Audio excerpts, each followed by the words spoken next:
Redemption song. And all God, man. Yeah, it was so Try close. that Thursday. Try that Thursday. We're warming up. We're warming up. Yesterday was bad. It was Monster Mash. Today was worse. Welcome to the Daily Grind. I am your host, Luke Hatmaker. The beard's coming back. I promise y'all. It's for Halloween. I got Rusty with me, still in his bearded glory, looking great in his just beautiful Jaren jersey. Look at that thing, baby. Yeah. Let's go. Let's go. Let's go. We are so close, man. How are you, brother? Are you good? I'm so good, man. The Grizzlies play meaningful basketball tomorrow night. I'm hanging out with my friend who looks like my friend Luke Hatmaker. Couldn't ask for a better start to a Tuesday. Dude, I am amped up, baby. Yes. Shout out everybody joining us. King Meeks, I see you. Good morning, my friend. We're just going to jump right into it. We're going to talk extensions. Specifically, I want to talk Jaren, but before we talk Jaren, were there any of the deadline for a lot of these extensions was yesterday for them to get signed? Jaren's was one of them. The only one, well, actually, let's just talk Jaren first. It sounds like both sides agreed to just table extension talks until next offseason, which best case scenario, I mean, it benefits both parties. Jaren can only benefit from not signing it this season. He's got 2 years left on his contract. Starting the day after the finals next year, they can offer him $147 million. There wasn't much news to this. I honestly didn't even know they were talking. I just assumed the extension talks were waiting until the end of the season. But yeah, so this is kind of typically how it goes, right? Like we have like a contract that we're looking at, like we're talking through things, and then when the season starts, they usually kind of cool down contract talks. It happens in the NFL. People don't want to focus on that. They want to be focused on their craft and winning games and earning that contract. Look, I'm not going to pull any punches. I don't care what happens. I don't care if we have to secure a loan. I don't care if we start a GoFundMe crowdsourcing. Like Jaren Jackson Jr. needs to be a Memphis Grizzly for the entirety of his meaningful career. If he goes and plays some meaningless basketball in Milwaukee in 2032, like whatever, but his meaningful years needs to be in Memphis. And I think they get that. Yeah. And I think it will happen. And he's going to earn absolutely every penny of $147 million because you think about it, like I said on one of last week's shows, like he deserves a presidential medal of freedom for what he did in the doldrums of last season, right? Yes. Like he was one of the lone bright spots outside of the newfound rookies and young players we found. He showed up, brought his lunch pail, went to work every day, and never complained, never bowed out. Luke, like I'm really glad that Memphis basketball is back tomorrow because Twitter's getting to be a dark place for Grizzly fans. Oh, dude. Did you see the discourse yesterday about how injury prone Jaren Jackson Jr. is? Yeah, that was cool. Maybe 4 years ago. I'm over that. I'm over that and the foul stuff. They're not conversations. They're non-starters. No, they're not. They're non-starters, man, because that's not who he is anymore. My guy's played, shout out Sane, he has played 68, 63, and 70 basketball games across the last 3 seasons. That ain't injury prone, brother. No. I'm sorry that they don't make them like they used to. They don't play 82 games anymore. Like 68 games, that's a hell of a season. You have played a long season if you played 68 games. Yes. And then now that we're going to be making deep playoff runs, like spoiler alert, it may be closer to 60, 62 games he plays in regular season, so we have legs for the playoffs. But, like, that old talk can go. The whole Brandon Ingram. There was a whole ass Grizzly space yesterday about Brandon Ingram coming to the Memphis Grizzlies. That's where we're at in the offseason. Give me basketball and give me a Jaren extension. I was really hoping that space was fake. I saw it, and I was like, surely that's not what we're talking about because I get that we're struggling for content, I guess, but yeah, I would rather not. I would rather there's just no. Absolutely not. There's no freaking way, man. And like I know the Pelicans got to pay some folks. They just, you talk. The one extension that kind of got me was Trey Murphy's extension. Yep, he got $112 million. By the way, we're paying Gigi and Vince like a grand total of $6 million over the next couple of years. Like, yep. I mean, like I don't know. I think we win that one, but. I started to hop in that space yesterday. What's up, Parrish? What's up, King Meeks? I started to hop in that space yesterday just to hear like the clown talk, but then I'm like, no, I'm not going to give these guys any kind of clout. There's only 40 people in there listening. So we know it's a small faction. And it reminds me of M. Night Shyamalan's The Village, right? Like all of us are out here like living our lives, doing our thing. And they're these like cloaked members of this Grizz sect. Like, we need Brandon Ingram. Walking around, pretending to be monsters, scaring Adrian Brody. It's stupid. It's so dumb. Like, yeah. The one, we're not even talking about. We're not even going to. It's absurd. It's absurd. I don't want him on the team. I don't want to talk about it. Do you know how much money Jaren could potentially make next year? Like, if he, this is a big if, but if he's named, if he wins Defensive Player of the Year again, if he gets named to an All NBA or wins MVP, which, what's that? I mean, that's some of that might happen. Yeah. You know, like the All NBA voting's weird now. He can make up to $345 million in a Supermax, 5 years. Man. Like, why would you and give it to him? You give that to him. Like people named Jaren, people named Ja, and people named Desmond need to get paid by this franchise. We can fill in fringe pieces because you give me those three, and when healthy, I would put them up against any other big three in the NBA. Everybody's sleeping on us right now. They're talking about all these other big threes around the league, and that's fine. But when we're healthy, that big three will compete with anybody in the association. And I argue with your mama because the stats are there. We've done it, gone toe-to-toe with Golden State outside of a couple injuries. We send them home. Like, I don't know, man. Like, I yes, my glasses are Beale Street blue. I get that. But, like, the stats are there. The proof is in the pudding. I am a fan of, and I know this is probably going to get some flack, but I am a fan of them holding Jaren out a little longer. Let's be cautious with him. It's a long season. I'm glad you said that because we're playing at Utah. We're on the road our first two games. I will be there Saturday. Maggie and I will be there watching them play the Magic for the home opener. So freaking stoked about that. Sounds like that's when he's going to be there, right? And that's when it sounds like he'll be back. So, like, I mean, we'll be full strength for that game. We'll play a young, talented team from the Eastern Conference.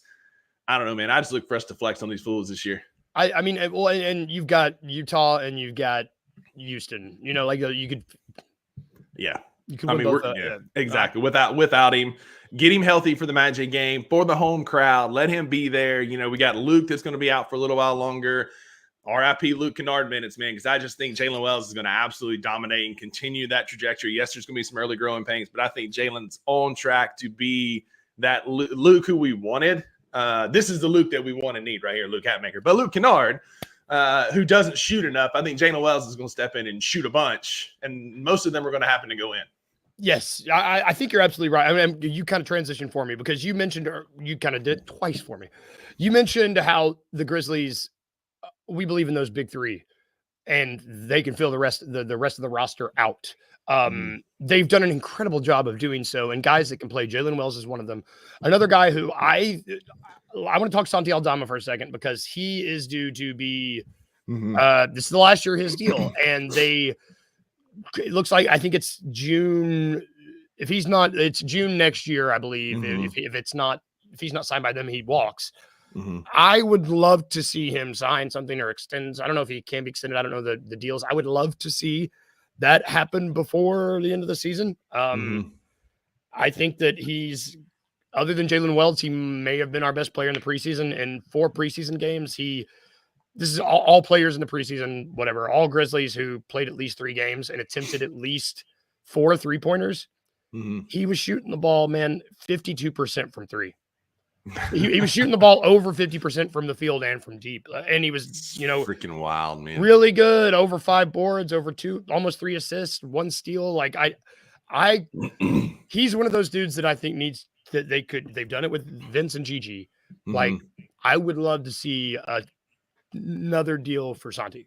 Again, sorry, Wayno, you're probably not even here. He's not even here. We're talking about Santiago Aldama, as it says on Hoops Hype. I love that, man. I'm gonna start calling Santiago from now on. So Santiago, and one of our best closing lineups over the years has been BC, Jaren, and Santiago. Like, they have been some of the most lethal closing lineups we've ever had. And at risk of sounding too overzealous over preseason, but like we saw glimpses of Summer Santi this preseason, like. The way he moves without the basketball, the way he can shoot, just the way the game is coming to him, like he looks the part this year so far. we've always said, on this show, other shows, it's been written about a million times. Like, this is the year that Santi breaks out, right? Like, this is the year he has his year.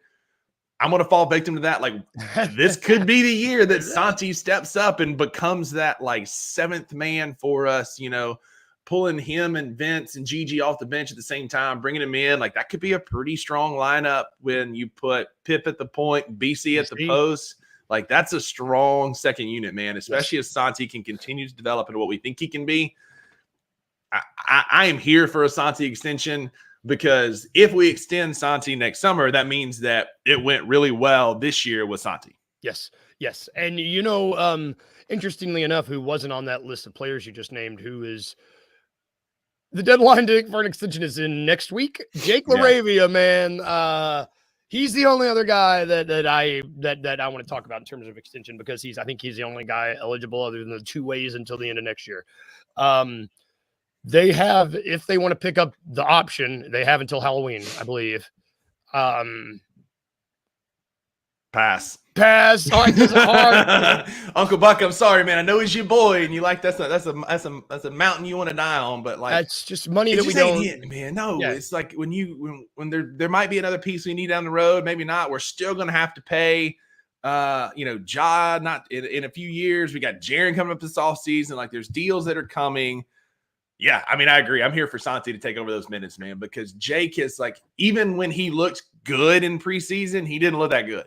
And his feet are made of concrete. He can't defend. Like, shout out Marcus. I know he came up to Jake's defense and said he's going to be our next lockdown perimeter, only for him to be an Olay defender all preseason. Like, just like in football, we used to call that a lookout block. You get past the offensive lineman, they turn and yell at the quarterback, look out. Like, that's exactly what Jake hoop, right? Somebody get past him, he's like, look out. But like, I haven't seen enough from Jake LaRavia that makes me want to go extend him.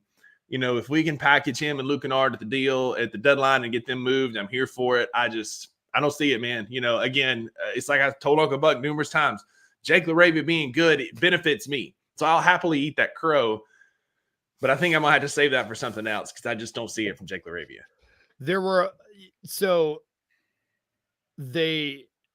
I'm looking at guys that attempted at least. It's all about volumes of threes for me right now. Like, that's what I'm looking for. These guys that attempted at least 5 threes in the preseason, we had 5. He wasn't one of them. Jay Huff and Jalen Wells attempted more threes than him. And you know what? They both shot. Jay Huff shot almost 43%. Jalen shot 48%. Like, we don't. It's been really. He's not been quite as frustrating as Zaire, because he wasn't drafted as high as Zaire. But like, sure, you've been given all the you've been given all the chances at this point, brother. And it's like the pecking order. You just haven't done enough to separate yourself from any of these guys. It's frustrating because, like, clearly Kleiman and TJ have a thing for Jake, and they think he's going to pan out. And it's like, they're in a position to influence that, and we're not. How can you see, like, but I don't understand how you can watch his game and be like, this cat needs more minutes. And yeah, if he's the 14th man off the bench, sure, and he's getting 3 minutes a night, I would rather put those 3 minutes on top of Jalen Wells. Let him have 3 more minutes, or have Vince or Gigi have 3 more minutes, and Jake LaRavia be a spectator just like us. Jitty, shoot, give me Jitty minutes more, especially like when we're playing the Lakers, because he's good for one block, 80 block every single time we play the Lakers, and so at least I got that. Like, Jake's going to quietly have like 14 points on 37 shots, and I would much rather have those shots be spread across Aldama or Jitty, or especially Jalen Wells. Who do you think I think Aldama starts. I think that's going to be it. But Jitty's going to be in this. Like, if we have to choose between one derpy looking Caucasian like ourselves who claims to do a little bit of everything, I want the one that can actually do a little bit of everything in John Conchar, and that has actually proven it on a play. Like, they both are Swiss Army play. No. Jitty's a Swiss Army player. Jake LaRavia is not. We're talking about a guy who's going to be the 11th man on this roster. It should be the guy that can do everything. So, Jake, sorry. Happy Halloween. It feels like Jitty will start, because TJ loves to start Jitty for some reason in these games. But I think the lineup that gives us the best chance, starting lineup, and I'm sure we'll preview the game more tomorrow, but the starting lineup of Ja, Dez, Marcus, Santi, and Zach Edey feels like a winning starting lineup to me. Yep. Man, God, we'll preview the game more tomorrow. I'm so excited. We're also going to do picks tomorrow too. We're going to do just a little preview because I started looking. I try not to be a homer. Tomorrow's going to be full Grizzlies, full NBA. I cannot wait. Go. But before we do that, let's talk the NFL briefly. We're about halfway through the season now. Let's start with the Titans because they look bad. I'm so sorry, but God, it's like.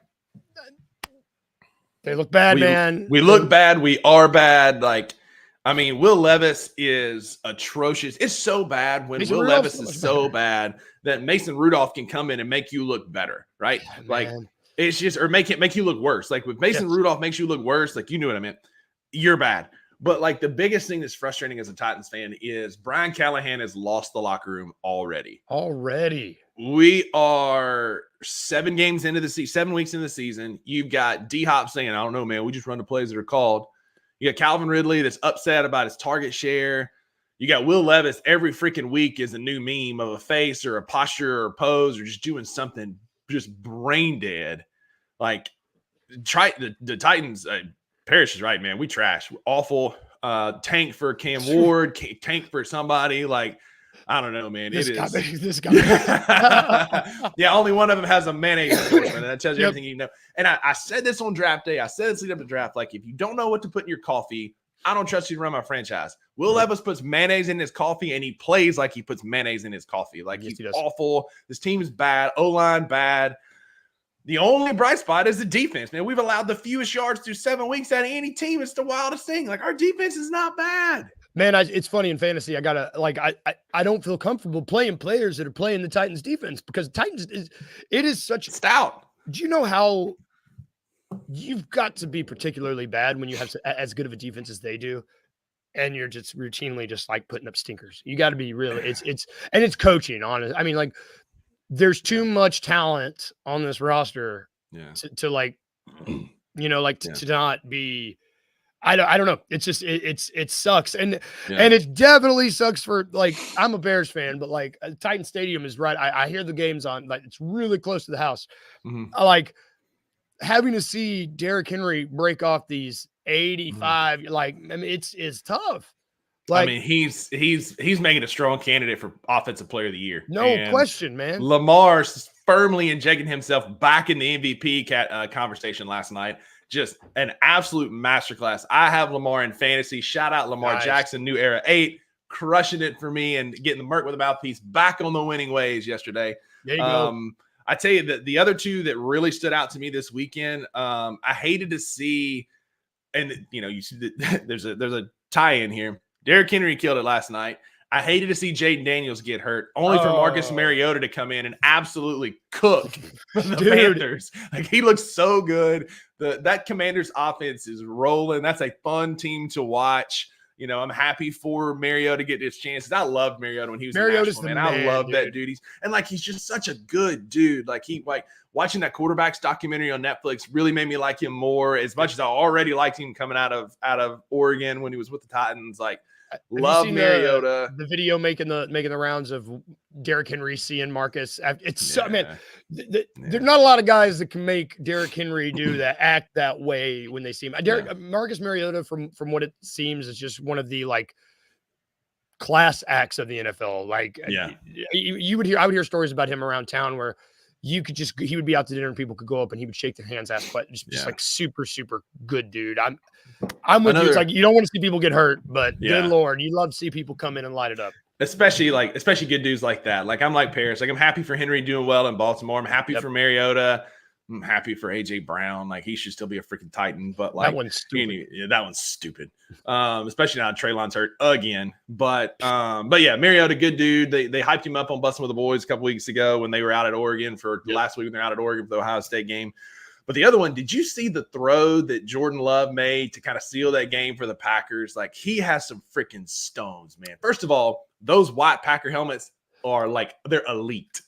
I don't think my Packers friends watch the show. If you are, guys, I'm sorry. I don't know why I hated myself for so long. I have 2 really close Packers friends. Yeah. I love those helmets, and I will never. They will never hear me say that, but they look sick. Oh my god! Like I'm a fan of all white. Like I love like the Minnesota all whites when Mississippi State goes all white.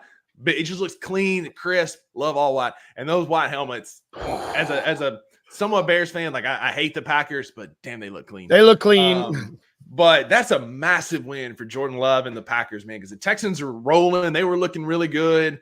Only to hold Stephon Diggs to 26 yards. Jordan Love made throw after throw after throw to set up that game-winning field goal.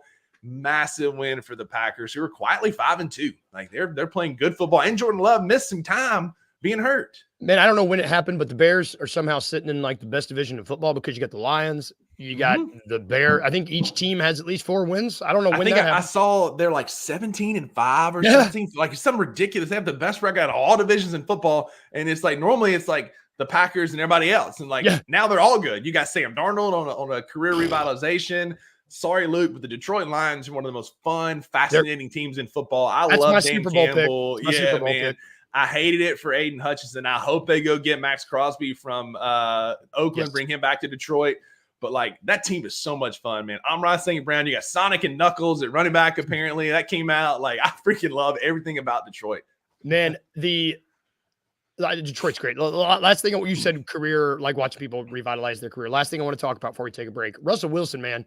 That's someone who I have no problem making fun of publicly because he's a ridiculous human being. He's a ridiculous. He's not real. He is not a real person. Unserious person ever. It's like, bro, stop it. I just want to tell him to stop it. Yeah. He looked like and I know half the times it was just like, hey, George Pickens, catch this.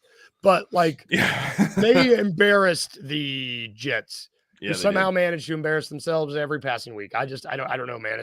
Devontae Adams went from 1 2-5 team to another 2-5 team, but it's okay because at least he's with the homies. I saw that on Twitter.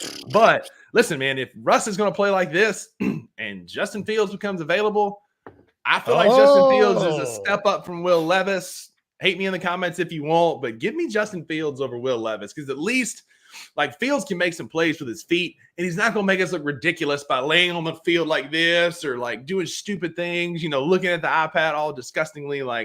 I agree. Danger Russell Wilson came back in a big way against the Jets. And if Justin Fields happens to come available, I hope you Nashville hot chicken, baby. Yeah, man. It's weird how I did not thought it hadn't crossed my mind, but the Titans are literally one serviceable, one Ryan Tannehill from 5 years ago, quarterback away from having a good team, Yeah. Not to rub salt. You're not wrong. But that's, enough about football. We're going to take a break. I'm sorry. I left you so sad. I was like, I don't want to see him dejected. We're going to take a break. And when we get back, we're going to tube. We're going to tube a little bit because it's Tuesday and it's spooky season. And I want to hear where you're at in Harry Potter. But we're going to take a break and we'll be right back. I think Zach Edey played well. He got his fouls in. He got them in for sure. But we saw some flashes of really what he can do. Whether that's setting screens or just whether blocking shots or just making guys change their mind about shots or just affecting the quality of shots that guys were getting in the game. We saw that a lot. They gotta use him though, man. They gotta be able to find him a little bit. I was about to say they especially the whole first quarter. It was because I think that lob that y'all had him, that was his first points of the game. So it was the whole first quarter I did peep that. It was I see everybody else attempting 5+ shots. Right. Y'all gotta find a way to give Zach Edey something at some point. Everything was running well last night, right? The offense was flowing well. It's gonna come a stretch of time where they're gonna be stagnant, and at that time, that's when I expect them. Okay, hey, let's run the post play to Zach Edey. Tune in to the Anthony Sain Show Wednesdays and Fridays at 12 p.m. weekly on the Bluff City Media YouTube channel.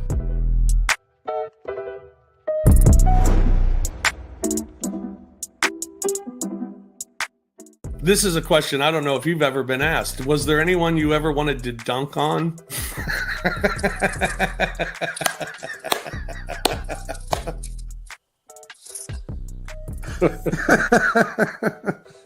I'm sorry. I'm sorry. I'm glad you haven't getting a big kick out of that one. I'm glad you've been waiting all day for that. Just waiting all day to get that little jokey joke in. Oh, you got a joke. But I always wanted to dunk in the game. That's what I wanted to do. And it didn't have to be on anybody. and I wanted it to be off of a missed shot, like on an offensive rebound, so that everyone's around or in the vicinity when it happened. Did you ever dunk in practice and get overly excited? Yes. and everybody be like, well, are you going to do it in a game? I'm like, no. Tune in to the Night Court podcast with your hosts, Rob Fisher and Brevin Knight, on the Bluff City Media YouTube channel.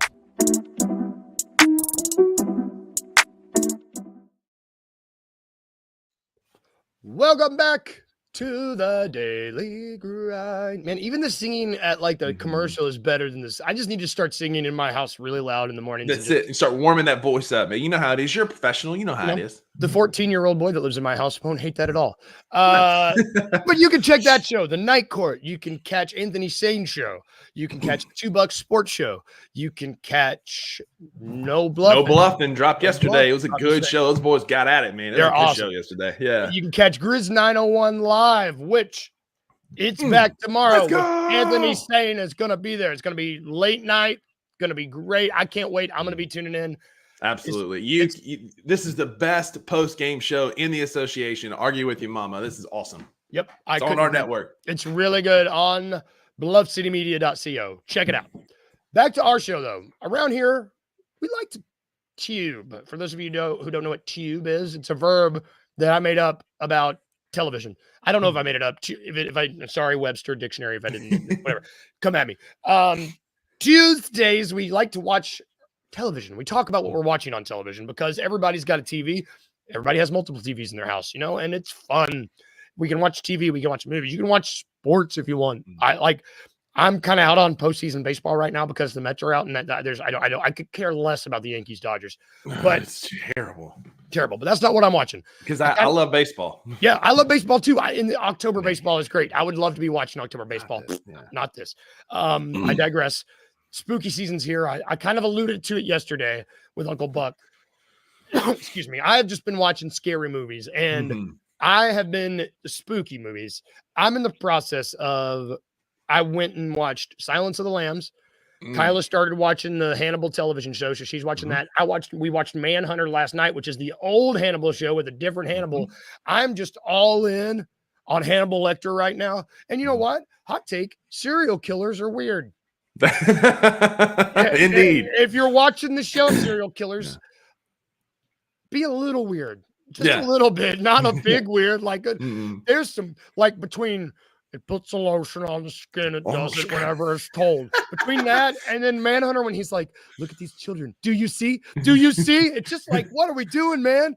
And it carries on into Red Dragon when he's carving the M on that guy's chest. He's like, M is for Mishka. Just wild. In Red Dragon, when he's got all the eyes cut out, he's like, look at them. Look at the family. Do you see? It's like that's a hot take. That's one of the better movies of that series. Red Dragon was incredible. I think that one, the prequel is awesome. I like the prequel because Anthony, he's out. He's not. He's in Silence of the Lamb, he's just like. But he's he's able to do in the wild. In the wild. Prequel. Yeah. Uncle Buck said yesterday that Hannibal Lecter is one of the best. He's like pure evil up there for top 5 villains. Spooky, awesome. I'm in a Hannibal mode. How about you? Are we Harry Pottering? So again, I'm giving you what to watch and what not to watch. Yes. So what not to watch is the remake of Salem's Lot. Man, the original one was so spooky back in '79. It was really good for the age. Like the Freddy Kruegers and stuff. It was really good. And so I was optimistic about the new one. It's so cheesy. The lines are cheesy. It's not scary. Even the vampire doesn't look scary. It's not good, man. The old one is spooky. It's spooky, man. It's good. Yeah. But Maggie and I both were just like, is this over yet? We're striking out on new scary movies, but we're watching all the old hits. What is it with these remakes, man? What is it because they have more money and the effects are better? Because these old 70s, 80s scary movies where they're scary. Yeah, when in the original Nightmare on Elm Street, when Freddy Krueger's arms are 30 feet long, Maggie's like, oh no, it's just unsettling, But now that wouldn't be that creepy, I guess. No, you would see them be like, oh, there's the green screen. Yeah, exactly. But yes, I am watching a Halloween/Christmas/anytime movie. We finished The Sorcerer's Stone, and so I'm one movie in. Yes, and all I could see was Harry blinking one eye at a time, It was the weirdest thing. And every time it happened, Maggie and I were like the Leo meme, like, ooh, ooh, ooh, ooh. Like, there it is. He goes away. He grows out of it. But that first movie, you're just like, good God, man. Someone tell this kid how to blink. Like, if there was ever a case for lizard people, it's Harry Potter and the Sorcerer's Stone, right? Because the way that kid blinks, it's like, that's not natural, right? Maybe Voldemort was right. I don't know. Maybe, but very good movie, very entertaining. Hagrid is the man. Like, I love everything about that dude. Like, and then when the family gets their own, that gets it at the end, excuse me, we started Chamber of Secrets and they pulled the fat man out of the second story of the house, taking Harry off to Hogwarts again, the Weasleys in the flying car. So barely started Chamber of Secrets, but Sorcerer's Stone was good. It was entertaining, some twists and turns, and it was just a fun, warm and fuzzy, as my dad would call it. I enjoyed it. Again, like I never was against Harry Potter. Fantasy just wasn't my thing. I'm late to the party, but it was awesome. Your experience so far is great because they start out very warm and fuzzy, and then as they go on, they're kind of like, oh, this gets a little bit darker. The Chamber of Secrets is good. You'll start seeing some creepiness happening. I'm excited to hear what you think. Yeah, I got resident expert Maggie. She's a huge Harry Potter fan. Again, in a couple of weeks, we're going to Universal for her birthday. We'll be in Harry Potter World for her birthday. Super stoked about that. But she's giving me some insider tips and information. She said the same thing. Like, yes, the first two, you can tell they're kids movies, but the third one is when it makes the turn towards dark and it gets creepy and gets the momentum. Her favorite is the sixth movie. That's her favorite. That's the best book. Yeah. That's the best book. And it's the best objective movie. It is really good. So speaking of, she's a Ravenclaw and she has most of the books. I think she said she's missing one, maybe two Ravenclaw edition Harry Potter books. She broke one out last night to show me in the book, in the first book, there's like a riddle set up for the trap that Snape sets for Harry to get to the Sorcerer's Stone. And it's like the riddle that Hermione has to figure out, which is really, really cool. Yeah. They cut it out of the movie for some reason. Yeah. But she pulls that thing out and I'm like, what is with this book? She's like, oh, it's a Ravenclaw edition. I'm like, this is awesome. Like, this is so cool. See, the Hufflepuff book would just be like instructions on how to use it as a pillow. Because we are just happy to be invited, man. Let me tell you, Badgers, old Badgers. You don't even get a name. I could rant about how cool. Gryffindor's on top, baby. We won the House Cup. Let's go. You like how Hufflepuff finished in last. I wish I could say that changes. Guess what? That doesn't change. That's going to do it for our show today. My Hufflepuffs out there, I love you. Jaren, we love you. Yes. Grizzlies play tomorrow, y'all. We made it. We're here. Tune into our show tomorrow. We're going to go 3 wide. We're going to have both Bucks of the 2 Bucks sports show. Check out Grizz 901 tomorrow. I will have Paris Sharkey. He's been in the comments. He's going to be with me on Thursday. Let's go. Yeah, we got a lot, man. We got a lot happening on the network. BluffCityMedia.co. Go check it out. But that's going to do it for us today. If I can leave you with anything, y'all, other than having a good day, remember these 2 things. Remember to be a little weird, just a little bit, and remember to smile. Bye, guys. Have a good Tuesday.